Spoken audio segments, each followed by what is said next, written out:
আলহামদুলিল্লাহ ওয়াসসালাতু ওয়াসসালামু আলা রাসূলিল্লাহ আম্মা বা'দ।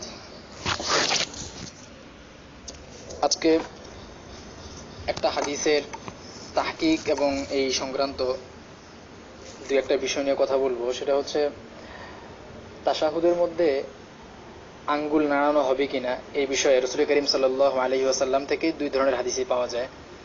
তো এই হাদিসগুলোর ক্ষেত্রে যারা হাত না নাড়ানোর পক্ষে তাদের যে দলিল সেটা হচ্ছে সুনানে আবু দাউদের 979 নম্বর হাদিস, যেখানে আব্দুল্লাহ ইবনে জুবাইর রাদিয়াল্লাহু তাআলা আনহু থেকে হাদিস বর্ণনা করা হয়েছে এবং সেই হাদিসের শেষ অংশ হচ্ছে ওয়ালা ইউহাররিকুহা, যে তাশাহুদের মধ্যে আঙ্গুল নাড়াবে না। তো নাসিরুদ্দিন আলবানী রহমতুল্লাহ আলাইহির সহ অন্যান্য যে সমস্ত মুহাক্কিক মুহাদ্দিসিনে কেরাম তাদের সকলের মধ্যেই মূল হাদিসটা সহিহ, কিন্তু শুধুমাত্র ওয়ালা ইউহাররিকুহা এই শব্দটা নিয়ে হচ্ছে বিতর্ক, এই শব্দটা সহিহ কি না। তো নাসিরুদ্দিন আলবানী রহমতুল্লাহ আলাইহি তার তাহকিকের মধ্যে বলেছেন যে লা ইউহাররিকুহা শব্দটা হচ্ছে শায, এটা গ্রহণ করা যাবে না। সুতরাং এই লা ইউহাররিকুহা এর ভিত্তিতে আঙ্গুল না নাড়ানো এটা সাব্যস্ত বলে গণ্য হবে না। কিন্তু আরবের অন্য আরেকজন মুহাক্কিক আলেম শুআইব আল-আরনাউত রাহিমাহুল্লাহ, তার তাহকিক অনুসারে আমরা দেখি যে লা ইউহাররিকুহা সহ পুরো হাদিসটাই গ্রহণযোগ্য এবং তিনি লা ইউহাররিকুহা এই শব্দটাকে দলিল হিসেবে মেনে নেন। তো আমরা এখানে শুআইব আল-আরনাউতের যেই সুনানে আবি দাউদের তাহকিক, সেই তাহকিক থেকে আমরা দেখব তিনি এই হাদিসের অধীনে কি আলোচনা করেছেন। তো আসেন আমরা দেখি প্রথমেই পুরো হাদিসটা উল্লেখ করার পর তিনি তালিকের মধ্যে বা টিকার মধ্যে উল্লেখ করেছেন যে হাদিসুন সহিহুন। প্রথমেই তিনি হাদিসটাকে সহিহ হাদিস বলে সাব্যস্ত করেছেন।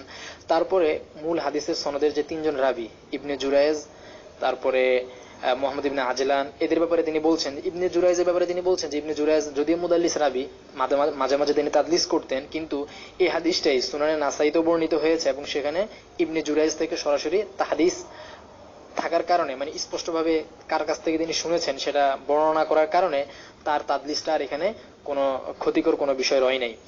দ্বিতীয়ত রইল মুহাম্মদ ইবনে আজলান। তো মুহাম্মদ ইবনে আজলানের ক্ষেত্রে মুহাদ্দিসিনে কেরামের কাছ থেকে কিছু কিছু কালাম পাওয়া যায়, যে কালামগুলো পাওয়া গেলে একজন রাবিকে বা ওই রাবির কাছে যদি কোন হাদিসের মধ্যে পাওয়া যায়, এটাকে আর সহিহ বলার মতন অবস্থা থাকে না।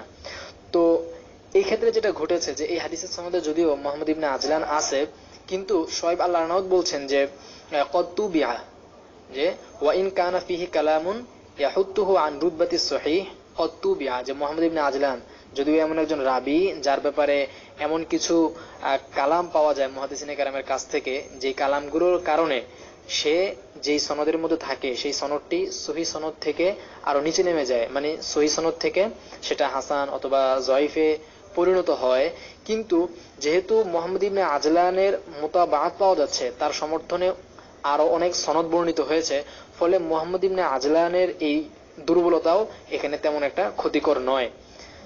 এরপরে তিনি তার এই টিকার মধ্যে হাদিসটা কারা কারা তাখরিজ করেছেন, এই হাদিসটা অন্যান্য যে সমস্ত ইমামরা তাদের কিতাবে উল্লেখ করেছেন সেগুলোর একটা তালিকা দিয়েছেন। সেখানে আমরা দেখতে পাই ইমাম নাসাই হাদিসটা উল্লেখ করেছেন 1194 নাম্বার হাদিস, আবু আওয়ানা হাদিসটা উল্লেখ করেছেন দ্বিতীয় খণ্ডের 226 নম্বরে, বাইহাকি উল্লেখ করেছেন দ্বিতীয় খণ্ডের 131 পৃষ্ঠাতে।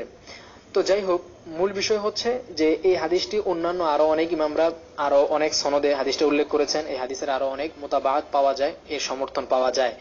এবং তিনি তালিকের মধ্যে যেটা বলছেন যে আবু আওয়ানা এই হাদিসটিকে যেই শিরোনামের অধীনে এনেছেন সেই শিরোনাম হচ্ছে বায়ানুল ইশারা বিসাব্বাবা ইলাল কিবলা ওয়া রাময়িল বাসরি ইলাইহা ওয়া তারকু তাহরিকিহা ফিল ইশারা, মানে আত্তাহিয়াতুর মধ্যে বা তাশাহুদের মধ্যে ইশারার মধ্যে আঙ্গুল নাড়ানোকে পরিত্যাগ করতে হবে, এই অধ্যায়ের মধ্যে তিনি হাদিসটা এনেছেন। তার মানে আবু আওয়ানার মতেও তাশাহুদের মধ্যে আঙ্গুল কি করা হবে না, তাহরিক বা নাড়ানো হবে না। এরপরে তিনি বলছেন যে আখরাজাহু দুনা কওলিহি ওয়ালা ইউহাররিকুহা মুসলিম, ইমাম মুসলিম রাহমাতুল্লাহি আলাইহি হাদিসটা এনেছেন তার সহিহ মুসলিমে, তবে সেখানে ওয়ালা ইউহাররিকুহা শব্দটা তিনি উল্লেখ করেন নাই। এরপরে শুআইব আল-আরনাউত যে বিষয়ের দিকে আমাদের দৃষ্টি আকর্ষণ করেছেন সেটা হচ্ছে যে যেহেতু এই আব্দুল্লাহ ইবনু জুবাইরের হাদিসের মধ্যে বলা হয়েছে আত্তাহিয়াতুর মধ্যে বা তাশাহুদের মধ্যে আঙ্গুল নাড়ানো লাগবে না, লা ইউহাররিকুহা, রাসূল করিম সাল্লাল্লাহু আলাইহি সাল্লাম আঙ্গুল নাড়াতেন না। অথচ ওয়াইল ইবনে হুজুর এর হাদিস যেটা নাসাই শরীফে বর্ণিত হয়েছে, সেই হাদিসের মধ্যে রয়েছে যে তিনি বলছেন যে আমি রাসূল করিম সাল্লাল্লাহু আলাইহি ওয়াসাল্লামকে আঙ্গুল নাড়াতে দেখলাম। তো দুই হাদিসের মধ্যে বাহ্যিকভাবে দেখা যাচ্ছে একটা বিরোধ তৈরি হচ্ছে, তাআরুজ হয়ে যাচ্ছে, বাহ্যিক একটা বিরোধ আমরা দেখতে পাচ্ছি।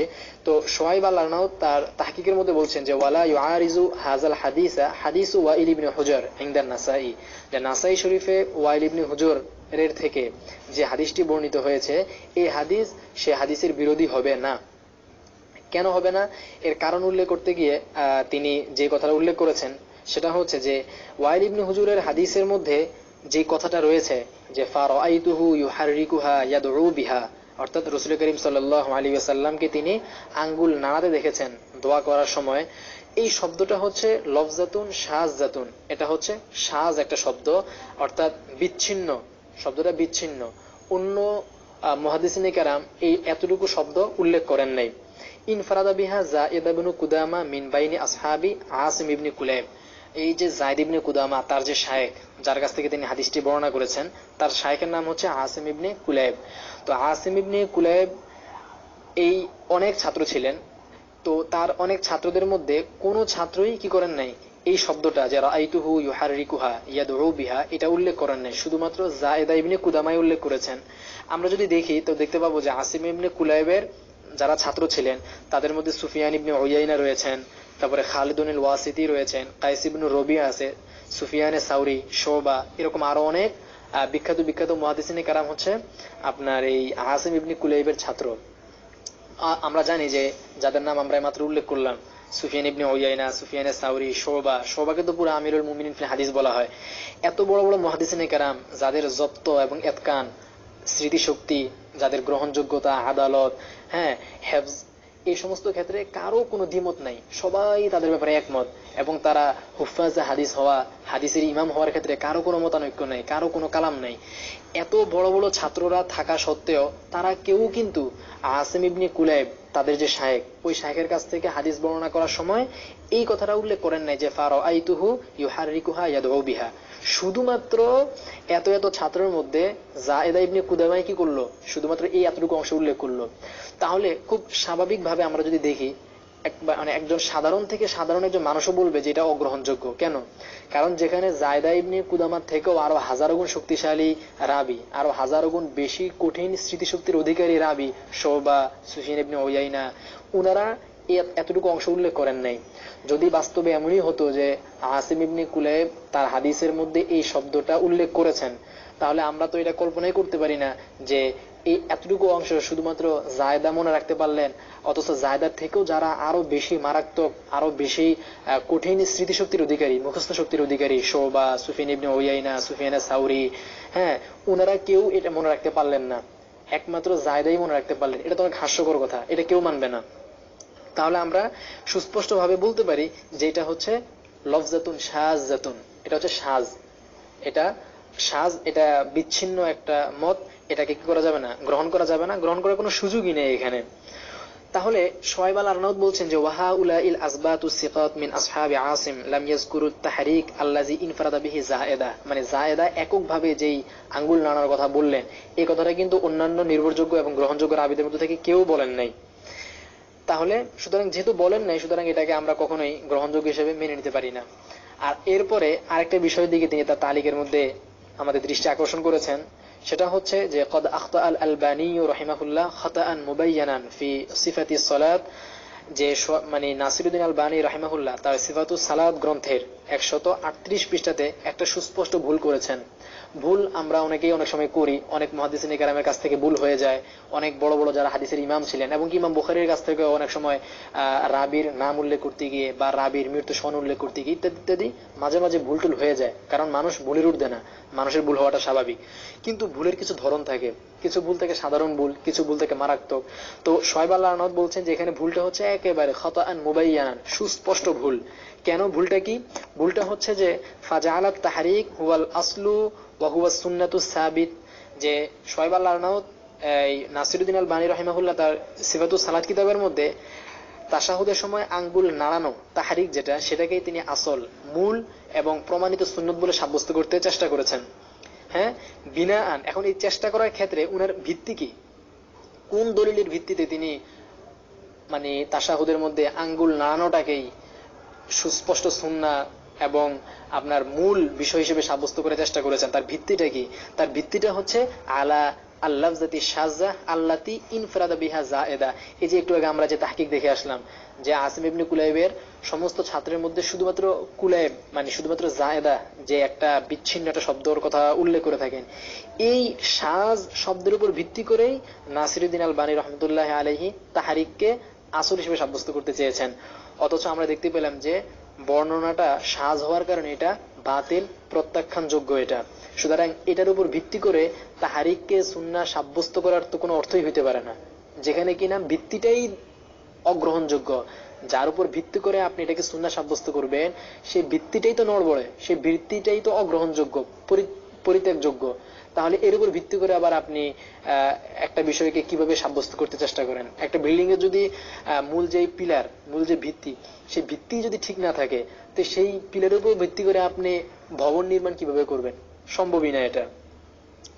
এরপরে আরো একটা মজার জিনিস যেটা শোয়েব আল-আরনাউত তার তালিকের মধ্যে উল্লেখ করেছেন, এবং বিষয়টা পড়ার পর আমার কাছে কিছুটা দুঃখও লেগেছে, হাসিও পেয়েছে, খারাপও লেগেছে। সেটা হচ্ছে যে নাসিরুদ্দিন আলবানী রহমতুল্লাহ আলাইহি তার এই যে মানে তাহরিকটা যে মূল, নামাজের মধ্যে আঙ্গুল নাড়ানোটা যে আসল, এটাকে প্রমাণ করার জন্য তিনি কি করেছেন, ওয়াইল ইবনে হুজুরের যে হাদিস তার পক্ষের, সে হাদিসটা উল্লেখ করেছেন। উল্লেখ করে সর্বশেষ তিনি একটা বাক্য সেখানে যুক্ত করে দিয়েছেন। বাক্যটা হচ্ছে লাহিয়া আশাদ্দু আলা শাইতান মিনাল হাদিদ, এই কথাটা তিনি যুক্ত করে দিয়েছেন।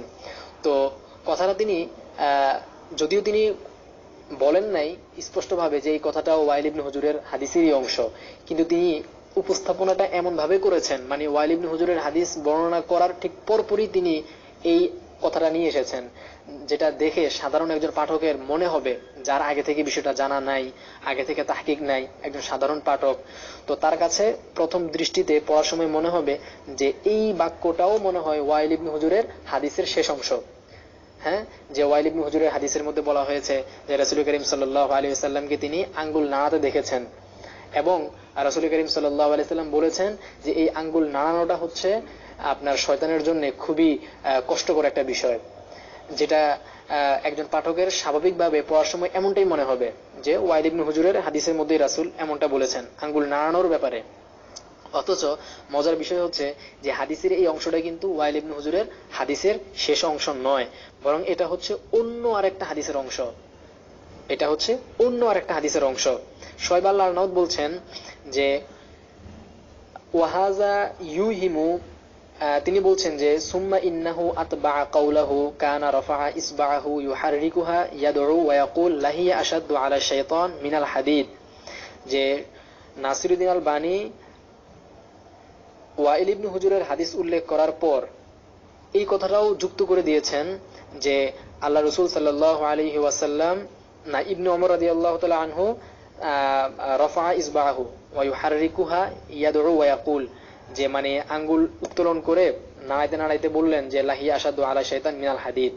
তো তিনি উপস্থাপনাটা এমন ভাবে করেছেন যে হাজা ইউহিম, স্বাভাবিকভাবেই এটা একজন সাধারণ পাঠককে মানে ধোকায় ফেলে দেয়, একজন পাঠকের মনে একটা ওয়াহাম সৃষ্টি করে, ইউহিম মানে ওয়াহাম সৃষ্টি করে, একটা ধারণা সৃষ্টি করে কি, যে আন্নাহু মিন তামামি হাদিসি ওয়াইল ইবনে হুজুর, যে এই অংশটা হচ্ছে ওয়াইল ইবনে হুজুরের হাদিসের শেষ অংশ। ওয়ালাইসা কাযালিক, অথচ মূল বিষয়টা সেরকম নয়। কেন? ফাইন্না হাযিহিল কিতআতা মিন হাদিসি ইবনে ওমর ইনদা আহমদ, বরং এটা হচ্ছে মূলত ইবনে ওমর রাদিয়াল্লাহু তাআলা আনহুর একটা হাদিসের একটা অংশ, যে হাদিসটা কিনা মুসনাদ আহমদের মধ্যে বর্ণিত হয়েছে। তো মূল হাদিসটা কি?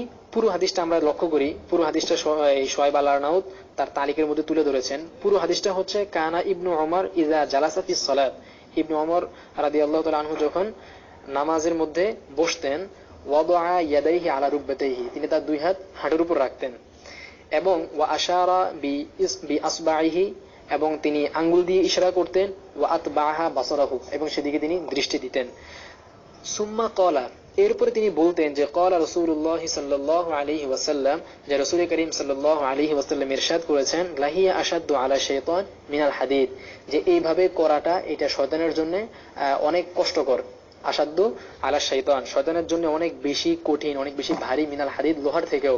মানে এটা লোহা মানুষের ঘাড়ের উপর চাপায় দিলে এটা বহন করা তার জন্য যেমন অনেক কষ্টদায়ক, অনেক কঠিন, তো নামাজের মধ্যে এরকম করাটা এটা হচ্ছে শয়তানের জন্য সেরকম কষ্টকর। তো ওয়াহাজা ওয়াদিহুন, শুআয়ব আল-আরনাউত বলছেন যে পুরো হাদিসটাকে যখন আমরা সামনে রাখি তো আমাদের কাছে স্পষ্ট হয়ে যায় ফি আন্নাহু ওয়ারাদা ফিল ইশারা লা ফি তাহরিক, যে এখানে এই যে শয়তানের জন্য কষ্টকর হওয়ার যে বিষয়টা বর্ণিত হয়েছে সেটা সম্পূর্ণভাবে ইশারা করার ক্ষেত্রে বর্ণিত হয়েছে, লা ফি তাহরিক, নামাজের মধ্যে আঙ্গুল নাড়াতে থাকা বারবার শুরু থেকে নিয়ে শেষ পর্যন্ত, যেটা কিনা তারা করে থাকে। এবং নাসিরউদ্দিন আলবানী যে মত পোষণ করেন এই মতের পক্ষে, তাহরিকের পক্ষে কিন্তু এই কথাটা বলা হয়নি, বরং বলা হয়েছে কোথায়, ইশারার মধ্যে। কারণ মূল হাদিসের মধ্যে আমরা স্পষ্টভাবে দেখলাম, সেখানে স্পষ্টভাবে বলা হয়েছে যে ওয়া আশারা বি আসবাইহি, তিনি আঙ্গুল দিয়ে ইশারা করলেন, সুম্মা কল, এরপরে বললেন যে আল্লাহ রাসূল বললেন যে লাহি আশাদ্দু আলা শাইতান মিনাল হাদিদ, শয়তানের জন্য এটা অনেক কষ্টকর। তাহলে পুরো হাদিসকে সামনে রাখলে যেটা স্পষ্ট হয় সেটা হচ্ছে কথাটা হলো মূলত কিসের ব্যাপারে, ইশারার ব্যাপারে, আঙ্গুল দিয়ে ইশারা করার ব্যাপারে, আঙ্গুল নাড়ানোর ব্যাপারে নয়। তাহলে এখানে দুইটা বিষয়, একটা হচ্ছে তিনি যে অংশটা নিয়ে আসলেন সেটা ইশারার ক্ষেত্রে, তাহরিকের ক্ষেত্রে নয়, এক বিষয়। আর দ্বিতীয় বিষয় হচ্ছে হাদিসের সনদটাও দুর্বল। ইবনে ওমরের যে হাদিস মুসনাদে আহমদে বর্ণিত হয়েছে এই হাদিসের সনদটাও কিন্তু দুর্বল। তো এখানে এক কথা প্রসঙ্গে একটা বিষয় আমরা বলে রাখতে পারি, সেটা হচ্ছে যে নাসিরউদ্দিন আল-বানী রাহিমাহুল্লাহ সহ তার যারা অনুসারী এবং তার মতের পক্ষাবলম্বনকারী, তারা তো জয়ফ হাদিসের ক্ষেত্রে খুবই কঠোর। জয়ফ হাদিস দেখলেই তাদের মানে গা জ্বালা শুরু হয়ে যায়, এবং জয়ফ হাদিস মওযু হাদিসের মধ্যে যে একটা পার্থক্য রয়েছে সেটাকে তারা স্বীকার করতে চান না। তারা বলার সময়ও একসঙ্গেই বলেন যে জয়ফ মওযু, জাল জয়ফ হাদিস, বলার সময় তারা এইভাবে বলেন, লেখার সময় এইভাবে লেখেন। এবং মওযু হাদিসের ক্ষেত্রে যে ধরনের কঠোরতা কাম্য, যে ধরনের কঠোরতা মুহাদ্দিসিনে কেরাম প্রদর্শন করে গিয়েছেন, তারা জয়ফ হাদিসের ক্ষেত্রে কি করে, সমান ধরনের কঠোরতা প্রদর্শন করে থাকেন। এবং তারা বলে থাকেন যে জয়ফ হাদিস কোনো মতেই দলিল যোগ্য না, জয়ফ হাদিসকে তারা মওযু হাদিসের মতোই মানে দলিলের অযোগ্য বলে মনে করে থাকেন, বাতিল অগ্রহণযোগ্য বলে মনে করে থাকেন। তাহলে যেহেতু জয়ফ হাদিসের ক্ষেত্রে তাদের দৃষ্টিভঙ্গি এরকম, তাহলে এখানে এসে তিনি কিভাবে ইবনে ওমরের একটা জয়ফ হাদিস থেকে একটা অংশকে কেটে নিয়ে আরেকটা হাদিসের শেষের দিকে এমন ভাবে যুক্ত করে দিলেন যেটা দেখলে সাধারণভাবে একজন পাঠকের ধরার উপায় নাই, মানে বুঝার উপায় নাই যে এটা কি একই হাদিস না ভিন্ন হাদিসের থেকে তিনি কেটে নিয়ে এসেছেন। তাহলে এখানে আমরা একসঙ্গে দুইটা বিষয় দেখতে পাচ্ছি, একটা হচ্ছে অন্য একটা হাদিস থেকে তিনি কেটে নিয়ে এসে এমন ভাবে যুক্ত করেছেন যার দ্বারা সাধারণ একজন পাঠক ধোঁকা খেয়ে যাবে, মনে করবে যে এটা একই হাদিসের অংশ, প্রথম কথা। দ্বিতীয় কথা হচ্ছে যে অংশটা তিনি কেটে নিয়ে আসলেন সেই অংশটা আবার হচ্ছে কি একটা জয়ফ হাদিসের অংশ, যেখানে কিনা তারা জয়ফ হাদিসের ব্যাপারে এত কঠোর, সেখানে তিনি কি করে জয়ফ হাদিসের এই অংশটা কেটে নিয়ে আসলেন। তাহলে কি আমরা এরকম বলতে পারি যে নিজেদের মতের পক্ষ সাবেত করার জন্য জয়ফ হাদিসকেও এভাবে টেনে মানে একটা অংশ কেটে ব্যবহার করা যাবে, আর অন্যরা যদি জয়ফ হাদিসটা নিয়ে আসে সেক্ষেত্রে সেই জয়ফ হাদিসটা যতই মানে কম এবং হালকা জয়ফ হোক না কেন সেটাকে গ্রহণ করা যাবে না, আর নিজের মতের পক্ষে জয়ফ হাদিস হইলেও সেটাকে গ্রহণ করে নেওয়া যাবে। এরকমই তো আমরা দেখতে পেলাম এখানে। যাই হোক, এটা ভিন্ন আরেক বিষয়, এটা এখানকার বিষয় না। এখানে আমি শুধুমাত্র শুআয়ব আল-আরনাউতের যে তাহকিক এবং টিকাতে তুলে ধরেছেন শুধু আমি সেদিকেই মানে দৃষ্টি আকর্ষণ করতে চাচ্ছি। তো শুআয়ব আল-আরনাউত বলতেছেন যে ওয়া ইসনাদুহু মা হাযা দাঈফুন লিদফি কাসির ইবনে যায়েদ আল আসলামী। কাসির ইবনে যায়েদ আল আসলামী নামক একজন রাবী ইবনে ওমরের এই হাদিসের সনদের মধ্যে রয়েছেন। তো এই রাবীর দুর্বলতার কারণে এই হাদিসের সনদটাও দুর্বল।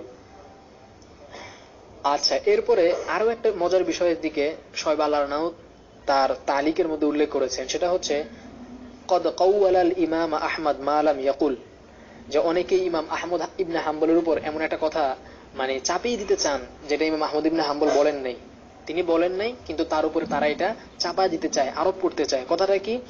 কথাটা হইলো যে তারা বলতে চায় ইমাম আহমদ ইবনে হাম্বল রাহমাতুল্লাহি আলাইহি নাকি আপনার নামাজের মধ্যে তাশাহুদের মধ্যে আঙ্গুল নাড়ানোর পক্ষে ছিলেন, নাড়ানোর পক্ষে বলতেন। তো এটা প্রমাণ করতে গিয়ে তারা কি করে, তারা মানে ফানুকিলা আন মাসাইলি আহমদ, তারা ইমাম আহমদ ইবনে হাম্বলের যে মাসাইলে আহমদ যে কিতাব, ওই কিতাব থেকে একটা বর্ণনা তারা উল্লেখ করেন। বর্ণনাটা কি? বর্ণনাটা হলো যে সুইলা আহমদ ইবনে হাম্বলকে জিজ্ঞাসা করা হলো, হাল ইউশিরু রাজুলু বিআসবাইহি ফিস সালাত, নামাজের মধ্যে কি কোনো ব্যক্তি আঙ্গুল দিয়ে ইশারা করবে কিনা, এটা তাকে জিজ্ঞাসা করা হলো। খুব স্পষ্টভাবে খেয়াল করেন শব্দগুলো কি। শব্দগুলো হচ্ছে হাল ইউশিরু রাজুল বিআসবাইহি ফিস সালাত, নামাজের মধ্যে কোনো ব্যক্তি কি আঙ্গুল দিয়ে ইশারা করবে কিনা, এখানে ইশারা সম্পর্কে প্রশ্ন করা হচ্ছে। তখন ইমাম আহমদ ইবনে হাম্বল উত্তরে বললেন, নাম শাদীদা, হ্যাঁ খুব ভালোভাবে, খুব কঠিন ভাবে কি করবে, ইশারা করবে। যেহেতু প্রশ্ন হচ্ছে এখানে কি নিয়ে, ইশারা নিয়ে, তো স্বাভাবিকভাবে উত্তরটাও কি নিয়ে আসবে, ইশারা নিয়ে আসবে, যে হ্যাঁ আঙ্গুল দিয়ে সে কি করবে, ইশারা করবে। এখন এই আহমদ ইবনে হাম্বলের এই উত্তর থেকেই অনেকে কি করেছেন, ফাফাহিমা মিনহু তাহরিক, অনেকে এখান থেকে তাহরিক মনে করে নিয়েছেন যে ইমাম আহমদ ইবনে হাম্বল তাহরিকের কথা বলছেন। অথচ আমরা স্বাভাবিকভাবে বুঝি যে প্রশ্ন যেই বিষয়ে করা হয় উত্তর তো সেই বিষয়ে হয়। এখানে প্রশ্ন করা হয়েছে ইশারার ব্যাপারে, সুতরাং উত্তরটাও ইশারার ব্যাপারেই হবে। নাম শাদীদা কথাটা ইশারার ব্যাপারেই হবে, তাহরিকের ব্যাপারে হবে না। এটা তো সামান্য বোধ শক্তি আছে এমন একটা মানুষেরও কি বোঝার কথা। কিন্তু অনেকেই দুর্ভাগ্যবশত এখান থেকে তারা তাহরিক বিষয়টা বুঝেছেন, তারা মনে করেছেন যে আহমদ ইবনে হাম্বল এখানে তাহরিকের কথা বলেছেন। তো শোয়েব আল-আরনাউত বলতেছেন যে ওয়া আযুন্নুহু লা ইউফাররিকু বাইনাল ইশারাতি ওয়াত তাহরিক, যে যারা আহমদ ইবনে হাম্বলের এই কথা থেকে তাহরিক বা মানে আঙ্গুল নাড়ানোর বিষয়ে প্রমাণ পেশ করেন, তো শোয়েব আল-আরনাউত বলছেন যে আমার মনে হয় তারা ইশারা করা তাহরিক এই দুইটার মধ্যে পার্থক্য করেন না। মানে তারা মনে করে থাকেন যে ইশারা তাহরিকের মধ্যে কি নাই, কোনো পার্থক্য নাই, বা তারা পার্থক্যের কায়েল না, পার্থক্যটাকে তারা মানতে চান না, পার্থক্য তারা করেন না। অন্যথায় ওয়া ইল্লা, অন্যথায় মানে যদি তারা পার্থক্য যদি মানতই যে না ইশারা এক জিনিস আর তাহরিক আরেক জিনিস, তাহলে তো ফামা মানাল ইস্তিশহাদ বিকাউলি আহমদ, হ্যাঁ তাহলে তো ইমাম আহমদ ইবনে হাম্বলের কথার মাধ্যমে দলিল পেশ করাটা তো কোনো অর্থই হইতে পারে না। কারণ কি? কারণ ওয়াকাদ আজাবা আনিল ইশারা লা তাহরিক, কারণ আহমদ ইবনে হাম্বল তো ইশারার ব্যাপারে উত্তর দিয়েছেন, তাহরিক সম্পর্কে তো উত্তর দেন নাই। তাহলে আহমদ ইবনে হাম্বলের কথার দ্বারা তাদের দলিল পেশ করাটা তখনই সহিহ হইতে পারে, তখনই দলিল হিসেবে গ্রহণযোগ্য হইতে পারে যখন কিনা তাহরিক আর ইশারা একই বিষয় হবে। অথচ আমরা সকলেই জানি তাহরিক এক বিষয়, ইশারা আরেক বিষয়। তাহরিকের মানে হইলো হরকত করা, হরকত মানে বারবার বারবার নাড়ানো, বারবার বারবার নাড়ানো, উপর নিচ করতেই থাকা অনবরত। আর ইশারা হইলো আমি একবার আঙ্গুল উঠাইলাম, এটাই ইশারা। ইশারার জন্য বারবার আঙ্গুল উপর নিচ করা, বারবার আঙ্গুল নাড়াতে থাকা, হরকত করা, এটা কি না জরুরি না, বরং আমি আঙ্গুল একবার উঠাইলাম এটাকে কি বলা হবে, ইশারা বলা হবে। কিন্তু এটাকে তাহরিক বলা হবে না, কারণ তাহরিক এসেছে কিসের থেকে, হরকত থেকে। হরকত মানে হলো কি নাড়াচাড়া করা, আর নাড়াচাড়ার জন্য আমি একবার উঠাইলাম, নাড়াচাড়া শব্দটাই আমরা দেখি, নাড়াচাড়া মানে একবার উঠাইতে হইব আর একবার নামাইতে হইব। এখন আমি আঙ্গুল একবার উঠাইলাম শুধুমাত্র আর নামাইলাম না, তাহলে কিন্তু এটাকে কখনো কি বলা হবে না, তাহরিক বলা হবে না।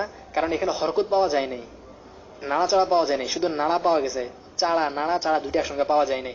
তো যাই হোক সমস্যা নাই। তো যাই হোক এখানে আমরা যেটা দেখলাম সেটা হচ্ছে যে ইশারা এবং তাহরিক সম্পূর্ণ ভিন্ন ভিন্ন দুইটা বিষয়। তো কেউ যদি বলেন যে না ভাই ইশারা এবং তাহরিক একই বিষয়, সুতরাং আহমদ ইবনে হাম্বলের এই কথার দ্বারা প্রমাণিত হয় যে তিনিও মানে তাহরিকের পক্ষে মত দিয়েছেন, তাহলে এটা সম্পূর্ণ ভুল এবং সম্পূর্ণ ভ্রান্ত একটা ইস্তেদলাল হবে আর কি। হ্যাঁ, এছাড়াও আমরা আরো মজার বিষয় দেখতে পাই যে মুগনি, যেটা কিনা হাম্বলি মাযহাবের খুবই গ্রহণযোগ্য একটা কিতাব, সেই মুগনির মধ্যেও কিন্তু আছে যে আন্নাহু ইউশিরু বিহা, ইমাম আহমদ ইবনে হাম্বল ইউশিরু বিহা, যে ইশারা করতেন, তাশাহুদের মধ্যে আঙ্গুল দিয়ে ইশারা করতেন, ওয়ালা ইউহাররিকুহা, তিনি কি করতেন না, আঙ্গুল নাড়াচাড়া করতেন না, তাহরিক করতেন না, হরকত করতেন না। এখন যদি ইশারা আর তাহরিক যদি একই জিনিস হয়, তাহলে এই মুগনির মধ্যে এভাবে কেন বলা হলো যে ইমাম আহমদ ইবনে হাম্বল ইশারা করতেন, তাহরিক করতেন না? একই বিষয় যদি হইতো তাহলে তো ইশারা করতেন এ কথার দ্বারাই সাবেত হয়ে যায় তিনি তাহরিকও করতেন, নাড়াচাড়াও করতেন। অথচ সেখানে স্পষ্টভাবে বলা আছে যে ইউশিরু বিহা, তিনি ইশারা করতেন, ওয়ালা ইউহাররিকুহা, তিনি কি করতেন না, হরকত করতেন না, আঙ্গুল নাড়াচাড়া করতেন না, নাড়াতে থাকতেন না। তো যাই হোক এর দ্বারা আমরা বুঝতে পারলাম যে যারা আহমদ ইবনে হাম্বলের এই কথার মাধ্যমে মাসাইলে আহমদ থেকে একটা কওলকে নকল করে ইস্তেদলাল করতে চান, আহমদ ইবনে হাম্বলেরও মাযহাব এমনটাই, তারা সম্পূর্ণ ভুলের মধ্যে রয়েছেন। যেমন সত্যান্বেষী নামে সম্ভবত একটা সাইট রয়েছে, সেখানেও আমরা দেখেছি যে এই মাসালার মধ্যে তারা আহমদ ইবনে হাম্বল থেকে তাহরিকের মত ব্যক্ত করেছেন, তারা বলতে চেয়েছেন যে আহমদ ইবনে হাম্বল রাহমাতুল্লাহি আলাইহিও নামাজের মধ্যে তাশাহুদের মধ্যে আঙ্গুল নাড়ানোর পক্ষে উনি মত দিয়েছেন। তাদের ইস্তেদলালটা খুবই হাস্যকর। তারা বলতে চেয়েছেন যে আহমদ ইবনে হাম্বল তো দিয়েছেন নাম শাদীদা, যে হ্যাঁ শাদীদা মানে খুব কঠিন ভাবে, খুব ভালোভাবে মানে করতে হবে।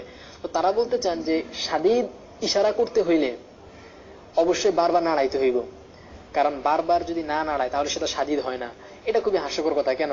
কারণ আমরা দেখি যে ইশারা তো আঙ্গুল উঠাইলেই ইশারা হয়, তো আঙ্গুল উঠানোটা শাদীদও হইতে পারে আবার খফিফও হইতে পারে। যেমন আমি আঙ্গুলটা মনে করেন যে হালকা উঠাইলাম, হালকা উত্তোলন করলাম, এটাকে আমরা বলতে পারি ইশারায় খাফিফা, সাধারণ ইশারা। আরেকটা হইলো যে আমি আঙ্গুলটা খুব ভালোভাবে উঠাইলাম, উত্তোলন করলাম, আঙ্গুলটাকে আমি মানে খুব শক্ত করে উঠাইলাম, এটাকে বলা হবে কি শাদীদ ইশারা। তো শাদীদ ইশারার জন্য আঙ্গুল বারবার নাড়ানো এটা তো কোনোভাবেই সাবেত করা যায় না। এটা খুবই হাস্যকর কথা। কারণ এটা খুব স্বাভাবিকভাবে আপনি নিজেও পরীক্ষা করে দেখতে পারেন। আঙ্গুলটা যদি মনে করেন আমি এভাবে উঠাইলাম, তাহলে এটা কিন্তু খফিফ হইল। আমি হালকাভাবে আঙ্গুলটা উঠাইলাম, আঙ্গুলটাকে পুরোপুরি শক্ত করে পুরোপুরি উত্তোলন করলাম না, এই হালকাভাবে আঙ্গুলটাকে আমি খুব জোর না দিয়ে হালকাভাবে একটু উঠাইলাম, এটাকে শাদীদ বলা হবে না। আর একটা হলো যে আমি পুরো আঙ্গুল একবারে খুব শক্তভাবে উঠাইলাম, এটাকে শাদীদ বলা হবে। তাহলে শাদীদ হওয়ার জন্য পুরো আঙ্গুল নাড়াতে হবে, এটা কিনা জরুরি না এক। আর দ্বিতীয়ত হইল যে যেহেতু প্রশ্নই করা হয়েছে ইশারা নিয়ে, তো আহমদ ইবনে হাম্বল তো কখনো তাহরিকের কথা বলবেন না। তো যাই হোক, কথা এইটাই যে সত্যান্বেষী আলারা যে ইস্তেদলাল করতে চেয়েছেন আহমদ ইবনে হাম্বলের কথা থেকে, এবং শাদীদ শব্দ দিয়ে তারা যে যুক্তি প্রমাণের ভিত্তিতে প্রমাণ করতে চেয়েছেন যে আসলে শাদীদের কারণে বুঝে আসে এখানে মূলত তাহরিকের কথাই বলা হয়েছে, এটা হাস্যকর, এটা মানার কোনো সুযোগই নেই এখানে। তো যাই হোক, আল্লাহ পাক রব্বুল আলামিন আমাদেরকে এই বিষয়গুলো বুঝার এবং বিষয়গুলো মেনে নেওয়ার তৌফিক দান করুক। আর সবচেয়ে বড় কথা হচ্ছে যে এই সমস্ত যে ছোটখাটো বিষয় সুন্নাহ, বা এমন না যে নামাজের মধ্যে আঙ্গুল না উঠালে তার নামাজ ফাসিদ হয়ে যাবে, এমন না। এই সমস্ত স্বাভাবিক বিষয়গুলোকে, যেগুলো কিনা ইখতিলাফি পর্যায়ের, এগুলোকে মানে খুব মারাত্মক পর্যায়ের, খুব বেদাতি বা আপনার গোমরাহি, এই ধরনের কোনো কিছু আখ্যায়িত না করা। যেমন কেউ একজন আঙ্গুল নাড়ায়, সে তাহরিক করে, আমি করি না, আমার তাহকিক অনুসারে আমি মনে করি যে না, তাশাহুদের মধ্যে আঙ্গুল নাড়ানো এটা সুন্নত না, বরং সুন্নত হচ্ছে ইশারা করা। এখন আপনার মত আমি মানলাম না, সেই কারণে আপনি আমাকে বেদাতি বলে দিবেন, আপনি আমাকে গুমরাহ বলে দিবেন, আপনি আমাকে সুন্নাহ বিরোধী বলে দিবেন, এটা তো হইতে পারে না। এটা তো হইতে পারে না। কারণ হ্যাঁ, হইতে পারে আপনি আপনার তাহকিক করেছেন, আপনার তাহকিক অনুপাতে সেটা আপনার কাছে বেশি শক্তিশালী মনে হয়েছে, তো ঠিক আছে, আপনি করেন, আমি আপনার সঙ্গে যুদ্ধ করতে যাব না, আপনি আপনারটা করেন, আমি আমারটা করব। কিন্তু আমার তাহকিক অনুসারে ইশারা হলো সুন্নত, তাহরিক সুন্নত না, সেজন্য আমি এটাই মানি, এটাই আমি মানবো। কিন্তু এই কারণে আপনি আমাকে বেদাতি বলে দিবেন, আপনি আমাকে গোমরা বলে দিবেন, আপনি আমাকে সিরাতে মুস্তাকিম থেকে বিচ্যুত বলে দিবেন, এটা তো হইতে পারে না, যেখানে কিনা আপনার তাহকিকে অনেক ত্রুটিপূর্ণ। তো যাই হোক, আল্লাহ পাক রব্বুল আলামিন আমাদেরকে এই বিষয়গুলো বোঝার তৌফিক দান করুক। আরো একটা বিষয় আমি বলি, সেটা হচ্ছে যে মূল বিষয় হচ্ছে কি আসলে এগুলো তো মানে তাহকিক বিষয়টা হচ্ছে ইজতিহাদি বিষয়। যেমন আমরা এখানে দেখলাম যে শোয়েব আল আরনাউতের তাহকিক একরকম, আর নাসিরউদ্দিন আলবানী রাহিমাহুল্লাহ তাহকিকটা হচ্ছে আরেক রকম। দুজনে তাহকিক কি সম্পূর্ণ ভিন্ন ভিন্ন রকম। তো যেহেতু উভয় কিন্তু কি ইজতিহাদ করে ওনারা তাহকিক গুলো করতেন, আর একজন মুজতাহিদের ইজতিহাদ আর একজন মুজতাহিদের ইজতিহাদকে খণ্ডন করতে পারে না। একজন মুজতাহিদের ইজতিহাদ, ইজতিহাদু মুহাদ্দিসিন লা ইয়ানকুদু ইজতিহাদা মুহাদ্দিসিন আখার, একজন মুজতাহিদের ইজতিহাদ আরেকজন মুজতাহিদের ইজতিহাদকে খণ্ডন করতে পারে না। কারণ ইজতিহাদ হয় হচ্ছে এমন বিষয় যেটা কিনা অকাট্য না, অকাট্য না, বিষয়টা হচ্ছে অস্পষ্ট, বিষয়টা হচ্ছে দ্ব্যর্থবোধক, দুই ধরনের অর্থ নেওয়ার সুযোগ থাকে। এই কারণে এখন আমি যদি মনে করেন শোয়েব আল আরনাউতের যে তাহকিক, সেটা আমার কাছে পছন্দ লাগলো, সেটা আমার কাছে বেশি সত্য মনে হইলো, এই কারণে আমি সেটাকে গ্রহণ করে নিলাম।